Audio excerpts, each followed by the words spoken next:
நமது கலாச்சாரம், நமது பண்பாடு எப்போதும் நம்முடன் நீடித்து இருக்கும். பாரத தேசத்தின் மகோனதமான புராண இதிகாசங்களை முழுமையாக அறிந்து கொள்ள subscribe Tilak. A wide range of LED lights for indoor and outdoor use. GR Lights make India bright.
ஓராண்டுக்கு முன்னால் மதுராவில் நடந்த போரிலே ஜராசந்தன் தனக்கேற்பட்ட தோல்வியையும் அவமானத்தையும் நெஞ்சுக்குள்ளேயே வைத்துக் கொண்டிருந்தான். அவனால் அதை மறக்க முடியவில்லை. அவமானத்தீ உறக்கத்திலும் விழிப்பிலும் அவனை சுட்டுக்கொண்டே இருந்தது. நிம்மதி இல்லை, வேதனை, வேதனை, வேதனை. உண்மையிலேயே அவன் நிலை இழந்தவனானான். ஸ்ரீ கிருஷ்ணனால் கம்சவதம் நடந்த போதே.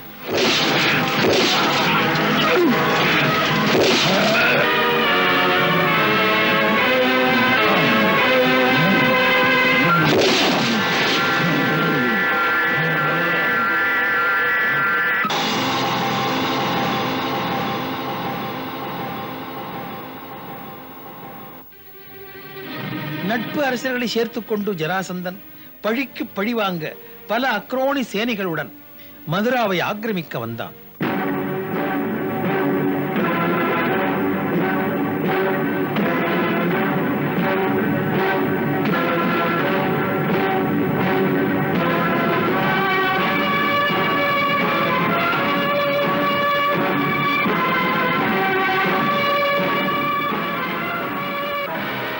மதுரா நகரம் சுற்றி வளைக்கப்பட்டது. அந்நகரம் அழிக்கப்பட வேண்டுமா? அந்நகரம் அழிக்கப்பட வேண்டுமா? இருக்கிறேன். மதுரா மன்னனை எதிர்ப்பேன். அப்படி ஒரு நாடு இருந்தது என்பதையே மறக்க செய்வேன். அங்கு இனிமேல் புல் பூண்டு முளைத்தாலும் கூட கிள்ளி எறிந்து விடுவேன், எரிந்து விடுவேன். நாளை நீங்கள் இதையே நிபந்தனையாக்கி கிருஷ்ண பலராமர்களை தன்னிடம் ஒப்படைத்தால் மதுரா காப்பாற்றப்படும், மக்கள் பிழைக்கப்படலாம் என்று அறிவிக்கிறான். குற்றவாளிதான் அன்று அவர்கள் தான் கொலைகாரர்கள். அடுத்த நாள் போர்க்களத்துக்கு கிருஷ்ண பலராம சகோதரர்கள் இருவர் மட்டும் வந்தார்கள். ஜராசந்தன் முன் நின்றார்கள்.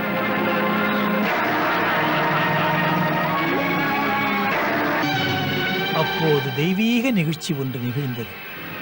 ஜராசந்தனின் கை கண்ணனை நோக்கி அஸ்திரம் செலுத்தும் முன் கண்ணனின் கை வானை நோக்கி ஆணையிட, வானிலிருந்து கிருஷ்ண பலராமர்களுக்காக தேர்களும் அஸ்திரங்களும் பூமிக்கு வந்தன.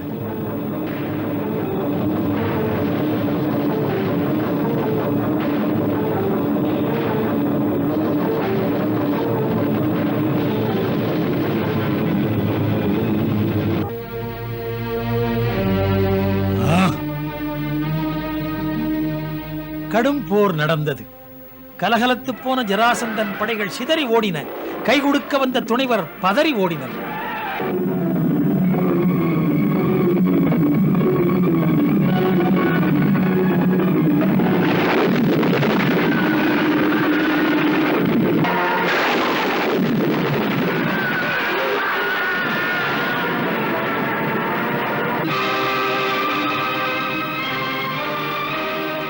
இறுதியில் மாவீரன் ஜராசந்தன் பலராமன் கைகளால் தாக்கப்பட்டு போர்க்களத்திலே நிலை தடுமாறுகின்றான்.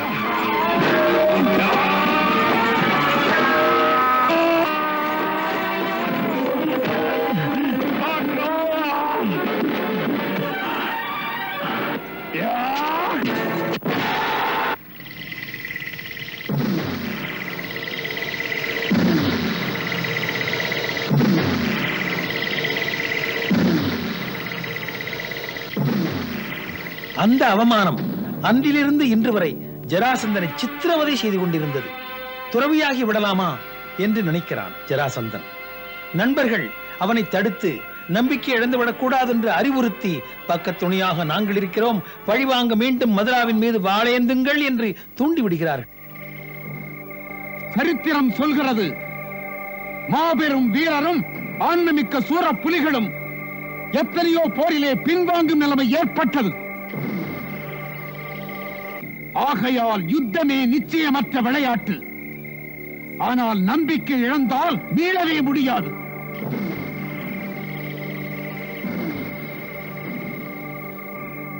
ஒரு முறை யுத்தம் புரிந்து தோற்ற பிறகும் நண்பா நீ வெற்றி பெற வாய்ப்பிருக்கிறது. ஒருவன் நம்பிக்கை இழந்தால் அவன் மனிதனே அல்ல, நடைப்பணந்தான், நடைப்பணந்தான். ஒருவன் தோற்பதா துவண்டு போய் விடுகிறான். அது வீரனுக்கு அழகல்ல.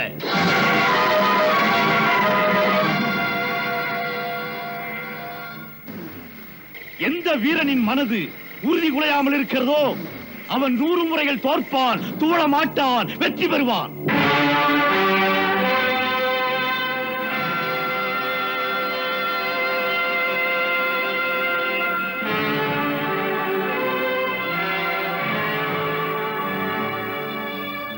கடந்த ஓராண்டு காலமாக கனன்று கொண்டிருந்த கோவத்தி மதுராவை சுட்டு சாம்பலாக்க தோழர்கள் துணையுடனும் எண்ணற்ற அக்ரோனி செய்யெடுத்து மதுராவை அடைகிறான்.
சொல் ராஜகுமார் அருக்மி, மன்னர் சல்லியருடைய நிலைமை என்ன? சாம்ராட், நான் இன்பமிக்க செய்தியுடன் வந்தேன் உம்மிடம். மன்னவர் சல்லியர் ஆட்பெரும் படை நமது எல்லையில். பலே, நல்லதொரு செய்தி கொண்டு வந்தார் ராஜகுமார் அருக்மி. நல்ல செய்தி. நான் இன்று இரவே எடுக்க வேண்டிய முடிவுகள் இருக்கின்றன. அதை பற்றி என் நண்பருடன் ஒன்றாக அமர்ந்து சிந்திக்க வேண்டியிருக்கிறது. சரி சாம்ராட்.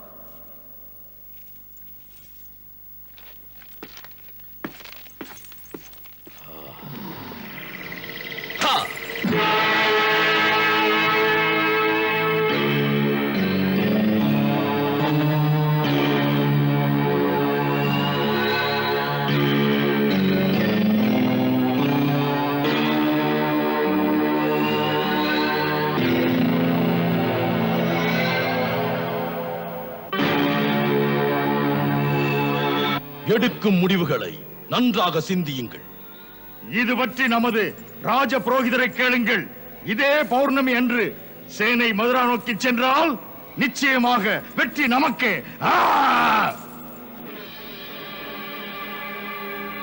முற்றும் சிந்தித்தேன். நாம் இனிமேல் மெத்தனமாக இருக்கக்கூடாது. அதோடு நாம் இதிலே கவனமாக இருக்க வேண்டும். நாம் இங்கே பேசுவதை எட்டக்கூடாது மதுராவுக்கு. ஆம் அரசே, நாம் இங்கு கூடி பேசுவது அங்கு தெரிந்து அது அவர்களுக்கு சாதகமாக அமைந்தால் நாம் நமது தளபதிகளுக்கு இன்றைய நிலையை எடுத்து சொல்லி வைத்தால். சேனாதிபதி வரதக், சொல்லுங்கள் சாம்ராட். பௌர்ணமி அன்று முன்காலை நேரத்தில் போர் முரசுகளை கொட்டுங்கள். ஆணைப்படியே சாம்ராட்.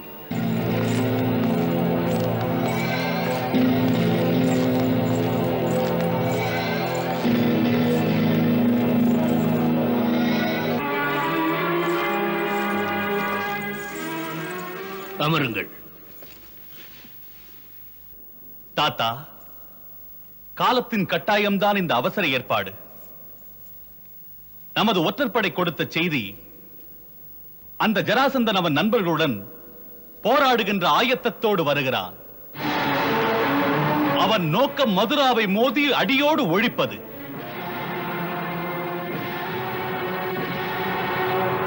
அவன் ஒரு அடிபட்ட புலி, பாதகம் செய்யும் அளவுக்கு பண்பு கட்டும் போனவன்.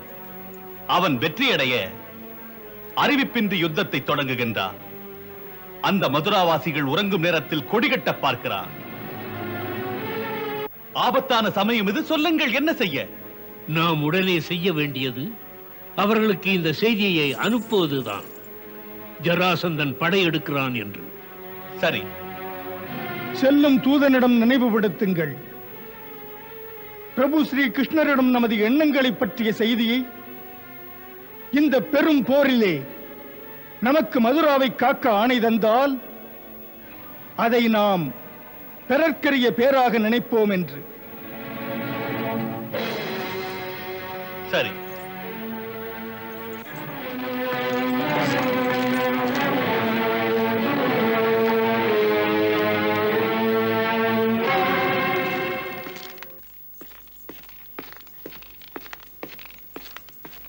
பிரபு, என்ன விஷயம் அக்ரூரரே?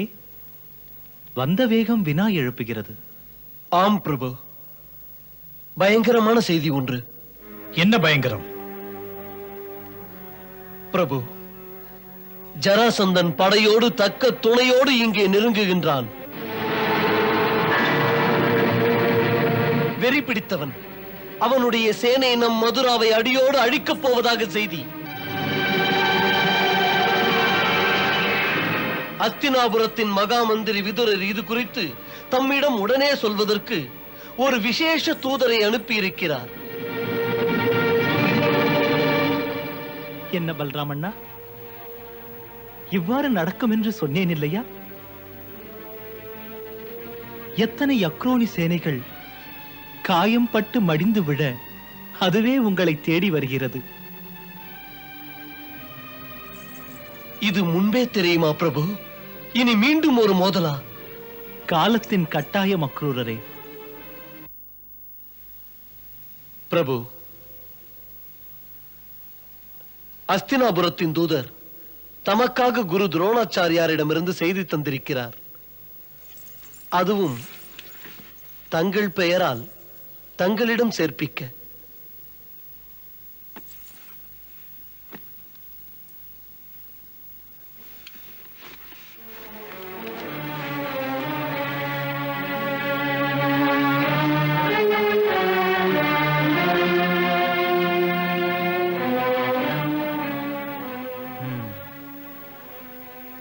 குரு துரோணர் பழைய பாவங்களுக்கு பரிகாரம் தேட நினைக்கிறார்.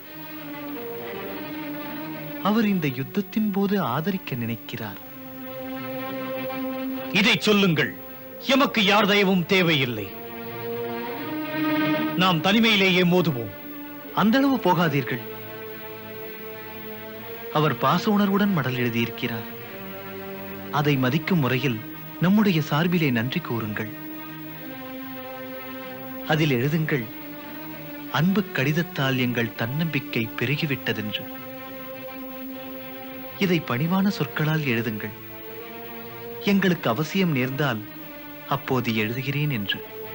நல்லது பிரபு, அனுமதி கொடுங்கள்.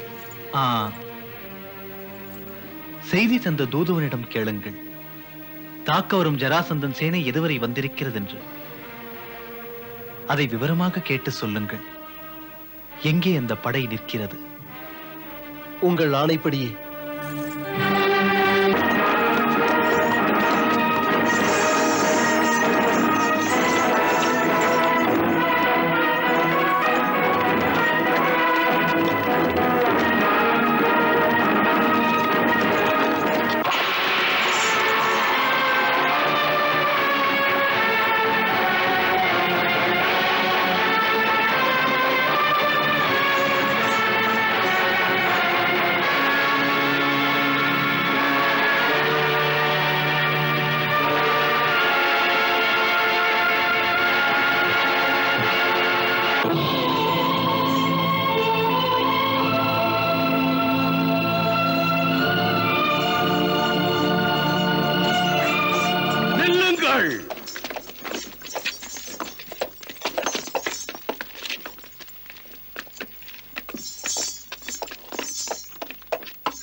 நம்மை தொடர்ந்து வரும் படைகள் நிற்கட்டும். சமயம் கண்டு நமது தூதன் மலை மேல் போய் நின்று கொடியை அசைக்கும் வரையில்.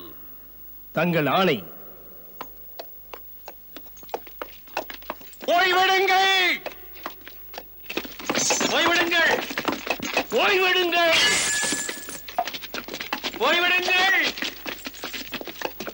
ஓய்வெடுங்கள், ஓய்வெடுங்கள், ஓய்வெடுங்கள்.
நமது தூதன் கொடியை அசைக்கிறார். அந்த மைதானத்தில் யாரும் இல்லை. நம்மை யாரும் கண்டுகொள்ளவில்லை.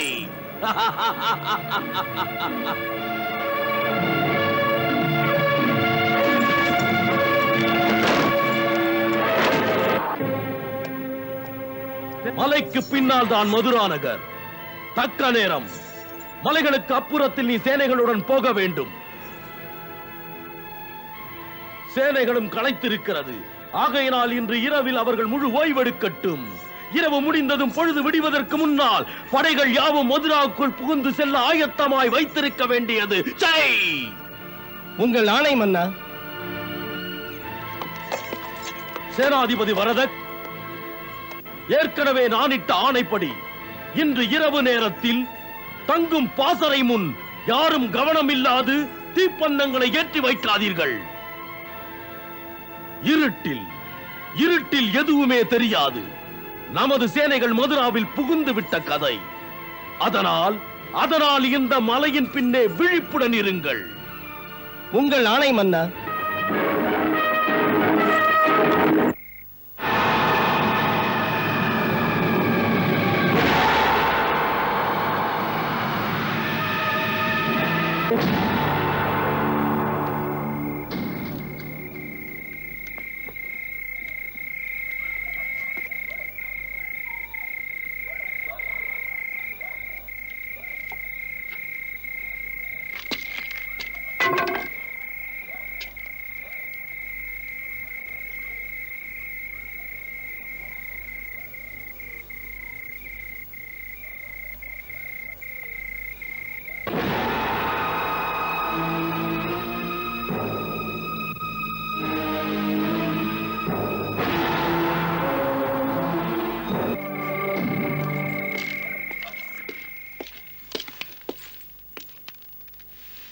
வாழ்க சாம்ராட். சொல் சேனாதிபதி வரதக், மதுராவில் இருந்து வந்த செய்தி என்ன? மன்னா, நமது ஒற்றர்கள் தந்த செய்தி. மதுராவில் இப்போது வரை எந்த ஒரு மாறுதலும் ஏற்படவில்லை. மகதத்தின் சேனைகள் மதுராவை நெருங்கியது அங்கே தெரியாது.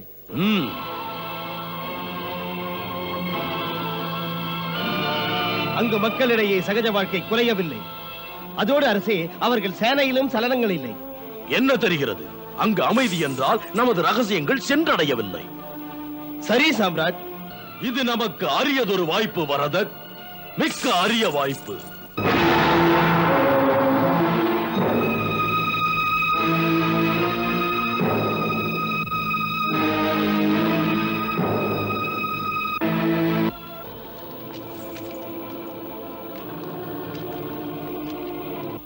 நீ தக்க தருணத்தில் வந்தாய் ருக்மி.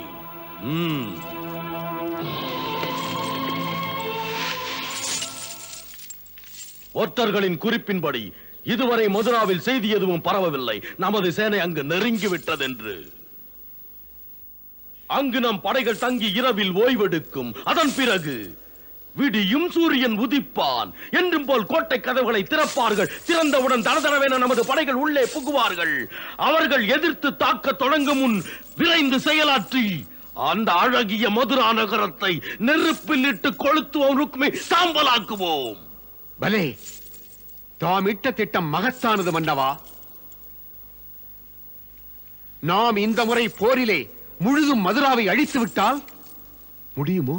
முடியுமா என்ன ருக்மி? முடியும் என்று தோன்றவில்லை. மதுராவில் இருக்கின்ற அலட்சிய போக்குகள், சூழ்ந்து வரும் பயங்கரங்கள் எட்டவில்லை. உண்டு பின் உறங்குவதே அங்கு வேலை. அந்த நிலையிலே மதுராவை காக்க கடமைப்பட்டவர்கள் போகத்தில் மூழ்கிவிட்டார்கள். அங்கு இன்பத்தில் ஆழ்ந்து விட்டார்கள். ஒருவருக்கும் தமது நாட்டின் பொறுப்பு பற்றி சிறிதளவும் சிந்தனை இல்லை.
வணக்கம் சேனாதிபதி.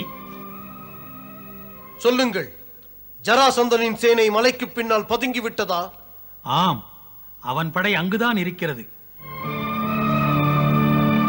ஜராசந்தனோடு சேனைகள் இரவு முழுவதும் அங்கே ஓய்வெடுக்கின்றது.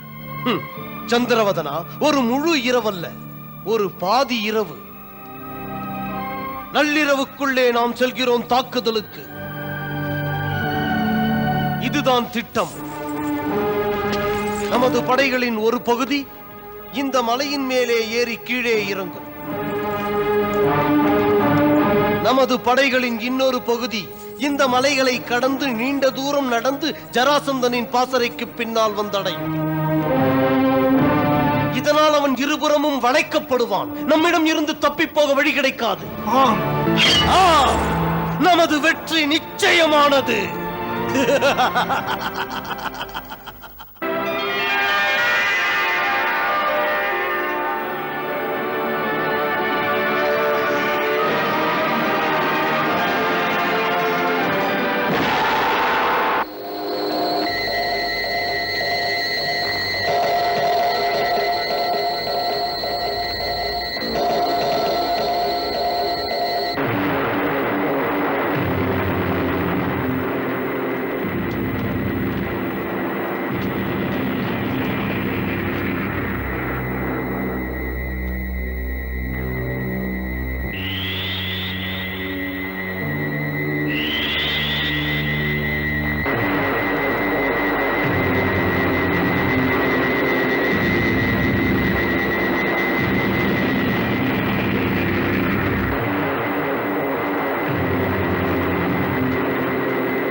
जय श्री कृष्ण.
நமது படை ஏமாற்றப்பட்டது.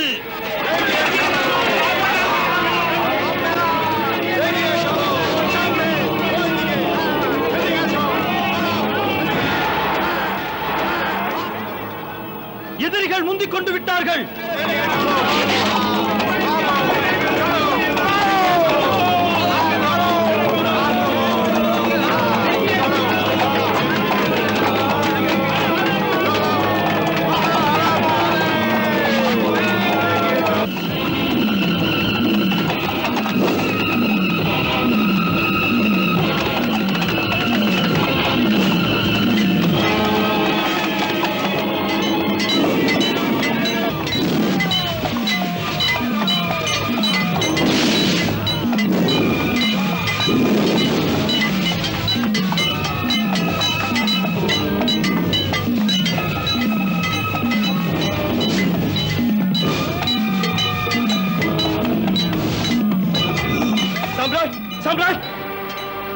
சம்ராட் ஒரு அதிர்ச்சி செய்தி.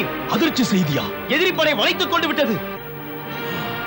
சேனாதிபதி வரதன் மகாராஜா சல்லியர், மகாராஜா பானாசூரர், பாமாசூரன், ராஜகுமாரன் ருக்மி இவர்களை எழுப்புங்கள். இனிமேல் நேரமில்லை, ஆணையிடப் போகிறேன். அழைத்து வா. ஆகட்டும் சாம்ராட்.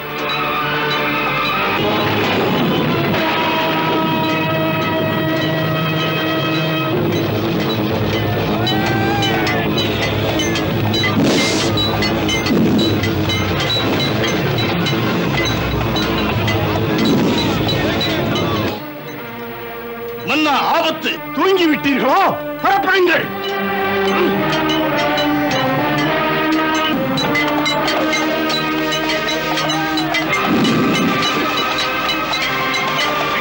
இல்லை, உறங்கவா வந்தீர்கள்? ருக்மி, அத்தனை பேருக்கும் சொல்லுங்கள், நிற்பதற்கு நேரமில்லை. என்ன எதிரி படைகள் திடுமென்று வந்ததா? நமது ஏற்பாடுகள் என்ன ஆயிற்று? போங்கள், பேசும் நேரமில்லை. போங்கள். போங்கள்.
எதிரிகள் மாய அஸ்திரங்களை செலுத்துகிறார்கள்.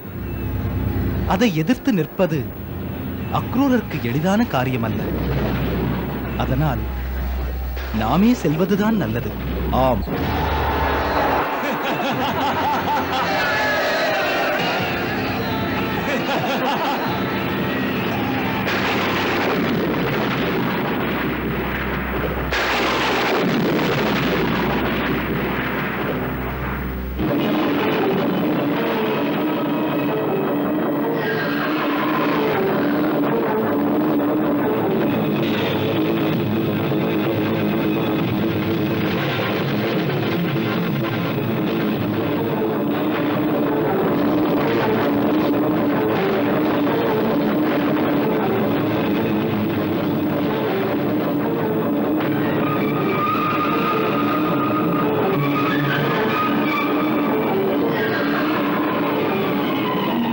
பயங்கர போர்க்களம் கண்ணபிரான் பலராமனுடன் வந்தார்.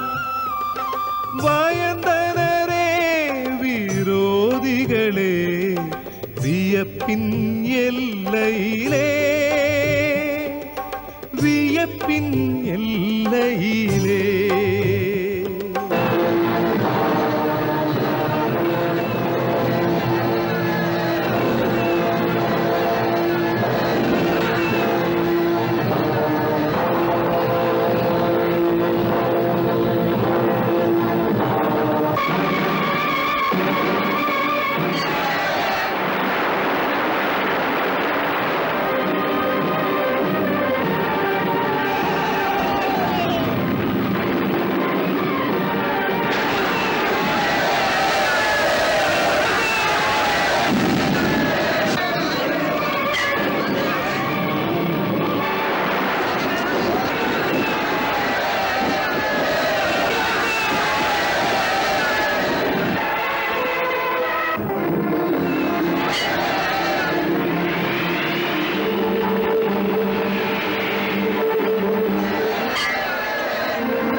அஸ்திரம் அரக்கனை தாக்கியதே.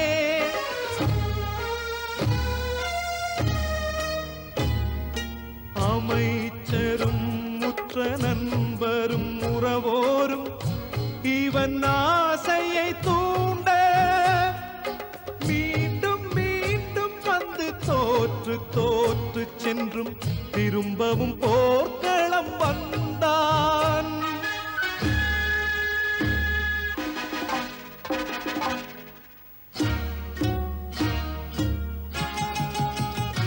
போரும் நடக்கின்றது, வீரம் வெடிக்கின்றது, எங்கும் ஆரவார கோஷ இடி இடிக்கின்றது. போரும் நடக்கின்றது, வீரம் வெடிக்கின்றது, எங்கும் ஆரவார கோஷ இடி இடிக்கின்றது.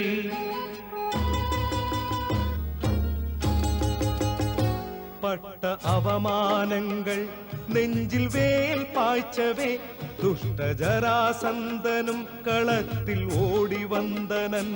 போரும் நடக்கின்றது, வீரம் வெடிக்கின்றது, எங்கும் ஆரவார கோஷ இடி இடிக்கின்றது.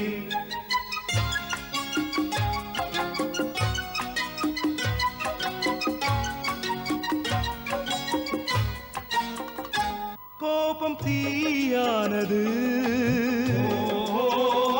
சேனை செத்து வீழ்ந்தது. இருபுறம் வாள்களே விம்மின தோள்களே, இருபுறம் வாள்களே விம்மின தோள்களே. கண்ணன் சின்னவன் என்னை தோல்வி சின்னமாக்கினான்.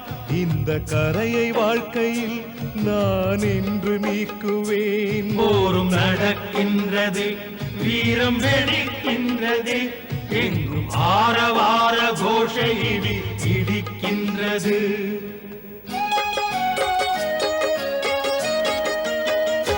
வெட்கம் தின்கின்றது, நெஞ்சம் வேகின்றது, கிருஷ்ண பலராமரால் தலை குனிகின்றது.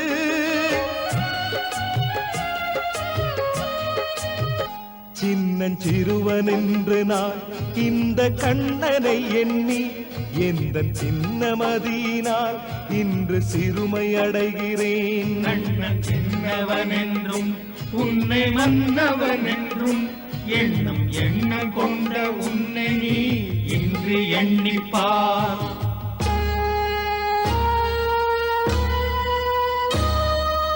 அகந்தையினால் ஒரு மன்னவன் அடைகின்ற நிலையை பாருங்கள். தோற்றும் தோற்றும் மனமாற்றமில்லாமல் தன்னந்தனியே நின்றான்.